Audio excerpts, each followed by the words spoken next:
గారిని గోరిపల్లి శ్రీనివాస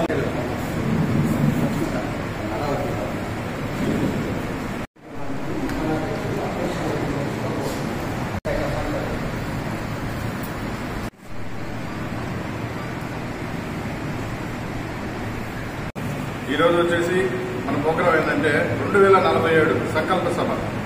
అంటే 2047 వరకు మనం ఏమేమి చేయబోతున్నాము, ఏమేమి జరుగుతాయి అనే దాని గురించి మోడీ గారు మన చేత ప్రమాణం చేపిస్తారు. ఈరోజు మనం ఏ విధంగా నడుచుకోవాలి, ఏ విధంగా మనం వహించాలి అనే విధానంలో మన కరపత్రం ఇచ్చినారు. ఆ కరపత్రాన్ని చదివి మనం ప్రతిజ్ఞ పాటిస్తాం అన్నమాట.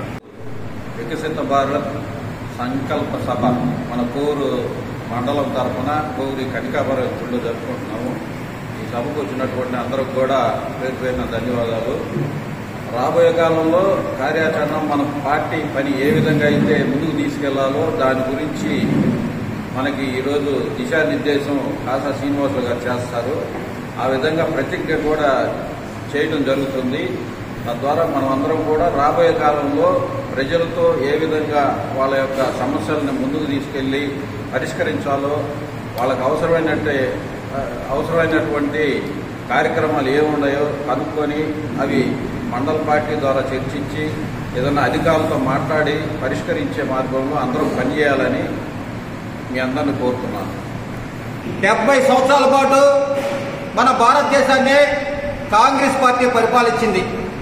అయితే ఈ 70 సంవత్సరాల్లో దేశానికి ఏం కావాలా, పేద ప్రజలకు ఏం కావాలా, ఏం చేస్తే పేద కుటుంబాలు బాగుపడతాయి, ఏం చేస్తే దేశ భద్రత ఏర్పడుతుందని ఆలోచించకుండా 70 సంవత్సరాల పాటు స్కాముల పేరుతో భారతదేశాన్ని ఆయన కోటి దోశాడు, నేను 100 కోట్లు దోస్తామని చెప్పి ఈ కాంగ్రెస్ నాయకులు భారతదేశాన్ని స్కాముల పేరుతో దోపిడీ చేయడం జరిగింది.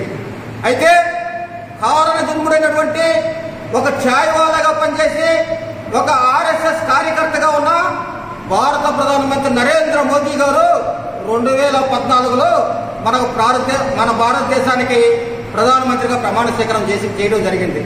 ఆయన ప్రమాణ స్వీకారం చేసిన రోజు నుంచి ఈ రోజు వరకు సుమారు 11 సంవత్సరాల పాటు దేశ భద్రతను ఎట్ట కాపాడాలా, నిరుపేదలకు మనం ఏ సంక్షేమం ఇస్తాడు పైకొస్తారు, వాళ్ళని ఏ విధంగా రైతులనైతేమి, కార్మికులనైతేమి, కర్షకులనైతేమి, చేనేత కార్మికులనైతేమి ఎవరికి ఏ పని చేస్తే వారు ఆర్థికంగా లాభపడతారని చెప్పి ఆలోచించి ఈ 11 సంవత్సరాల పాటు సుపరిపాలన అందించడం జరిగింది.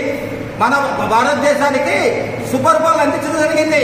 ఇప్పుడు మన రాష్ట్రానికి అనేక నిధులు వస్తున్నాయి. ఇక్కడికి వచ్చే ప్రతి పథకంలో కూడా కేంద్ర ప్రభుత్వ పథకం ఉంది. మొన్నటిదాకా జగనన్న ఇళ్ళు అన్నారు. ఆ జగనన్న ఇళ్లలో స్థలం కొనాలంటే 60% కేంద్ర ప్రభుత్వం ఇచ్చింది. ఆ స్థలాన్ని చదువు చేయాలంటే ఎన్ఆర్ఐజెస్ గ్రాంట్ కింద కేంద్ర ప్రభుత్వం ఇచ్చింది. ఆ స్థలంలో మంచినీటి కొళాయి వేయాలంటే ప్రధానమంత్రి జలజీవన్ మిషన్ కింద కేంద్ర ప్రభుత్వం నిధులు ఇచ్చింది. దానికి రోడ్లు వేయాలన్నా సరే, మరమ్మతులు చేయాలన్నా సరే కేంద్ర ప్రభుత్వం నిధులతో మరమ్మతు చేస్తూ పేదలు నిర్మించుకునే ఇళ్లకు కూడా ప్రధానమంత్రి ఆవాస యోజన పథకం కింద 1,30,000 రూపాయలు కేంద్రం ఇచ్చి ఇళ్లు కట్టిస్తే దానికి జగనన్న కాలనీలని పెట్టారు. మేము ఆ రోజే చెప్పాం, అయ్యా ఈ జగనన్న కాలనీలు కాదు నరేంద్ర మోదీ గారి కాలనీలు అని చెప్పి మేము అందరికీ తెలియజేశాం. అదేవిధంగా ఈరోజు దేశ భద్రతకు వస్తే 370 ఆర్టికల్ మన భారతదేశంలోనే రెండు దేశాలున్నాయి, 2 జెండాలున్నాయి, రెండు రాజ్యాంగాలున్నాయి. నా భారతదేశంలో 2 జెండాలు ఉండడానికి లేదు, 2 రాజ్యాంగాలు ఉండడానికి లేదు, 2 ప్రధానమంత్రులు ఉండడానికి లేదని చెప్పి 370 ఆర్టికల్ని తృణప్రాయంగా ఎక్కేసిన ఘనత భారతీయ జనతా పార్టీని, భారత ప్రధాని నరేంద్ర మోదీది. అదేవిధంగా 5 సంవత్సరాల నుంచి చిన్న బిడ్డను అడిగినా చెప్తారు, 100 సంవత్సరాల వృద్ధుని అడిగినా చెప్తాడు, అయ్యా రాముడు ఎక్కడ జన్మించాడు, అయోధ్యలో జన్మించాడు. అటువంటి మన రామ జన్మభూమిని కూడా 5 సంవత్సరాల నుంచి 500 సంవత్సరాల నుంచి ఈ కుహనా పార్టీ రాజకీయ నాయకులు తొక్కి పెడితే తృణప్రాయంగా అది అయోధ్య రాముడిది, హిందువులదని చెప్పి ఆడ రామ మందిరం నిర్మించడం జరిగింది. అంతేకాదు ఎవరికి అవసరమైనా కరోనా వస్తే కరోనా సమయంలో కూడా ప్రపంచ దేశాలు ఇష్టపోయే విధంగా కోవిడ్ వ్యాక్సిన్ తయారు చేసి సుమారు 90 దేశాలకి భారతదేశం నుంచే వ్యాక్సిన్ తిరిగి పంపించిన ఘనత కూడా భారత ప్రధానమంత్రి నరేంద్ర మోదీ గారికి. కరోనా సమయంలో లాక్డౌన్ విధిస్తే ఏ నిరుపేద కుటుంబంకి సంబంధించిన వాళ్ళు కూడా ఎవరు కూడా పస్తుండకూడదని అన్న కళ్యాణ్ గరీబ్ యోజన కింద ఉచితంగా నాటి నుంచి నేటి వరకు భారత ప్రభుత్వమే బియ్యం ఉచితంగా ఇస్తుంది. ఇటీవల కాలంలో కొంతమంది ముష్కరులు పాకిస్తాన్ సంబంధించిన వాళ్ళు మన ప్రహల్గామాలో ప్యాంట్ లిప్పి మరి మీరు హిందువులా కాదా, హిందువులైతే చంపేస్తాం, మీరు ఏరే మతానికి సంబంధించిన కాపాడతామని చెప్పి 26 మందిని పొట్టలు పెట్టుకున్నారు.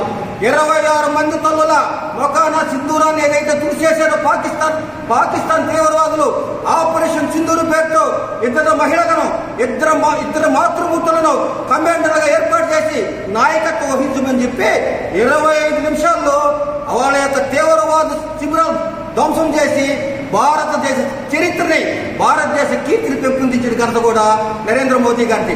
గతంలో అనుకునే మన శత్రు దేశాలు భారతదేశం కాడ ఏముందలే, మనం భయపెడితే భయపడతాయి, మనం గిలితే గిలించుకుంటారు, గిచ్చితే గిచ్చుకుంటారని.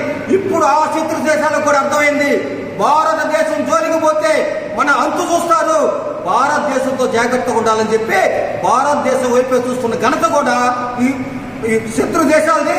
ఆ ఘనత మన భారత ప్రధాని నరేంద్ర మోదీ గారిని. ఇది చెప్పుకుంటా పోతే చాలా రోజులు ఉంది. అందుకని చెప్పి జాతీయ పార్టీ ఒక ఆదేశాలు ఇచ్చింది మాకు.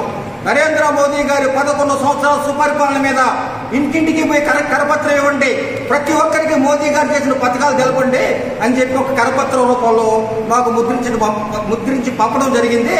అదేవిధంగా 2047 వికసిత భారత్ లక్ష్యంగా ఏదైతే నరేంద్ర మోదీ గారు వికసిత భారత్ లక్ష్యంగా తీసుకున్నారో 2047 సంవత్సరానికి వికసిత భారత్ లక్ష్యంగా మన భారతదేశాన్ని తయారు చేయాలని చెప్పి కార్యకర్తలనైతేమి ప్రజలనైతేమి అందరినీ కలుపుకొని ప్రతిజ్ఞ చేపించమని మమ్మల్ని పంపించడం జరిగింది. భారత ప్రధానమంత్రి నరేంద్ర మోదీ గారు 2047 వికసిత భారత్ కోసం ఏదైతే సంకల్పం తీసుకున్నారో ఆ సంకల్పంలో మనమందరం భాగస్వాములు అవుతామని చెప్పి ప్రతిజ్ఞ చేస్తాను. మీ పేరు చెప్పుకోండి. నేను ఆశా శ్రీనివాసులు అనే నేను చెప్తా ఉంటాను, మీరు చెప్పండి. చైతన్యవంతమైన భారత పౌరుడుగా 2047 నాటికి వికసిత భారత్ సంకల్పానికి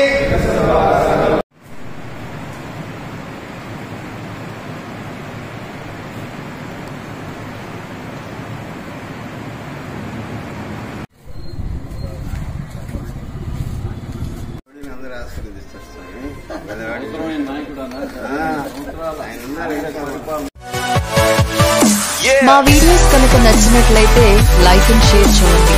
మరిన్ని వీడియోస్ కోసం మా ఛానల్ సబ్స్క్రైబ్ చేసుకోండి. ధన్యవాదములు.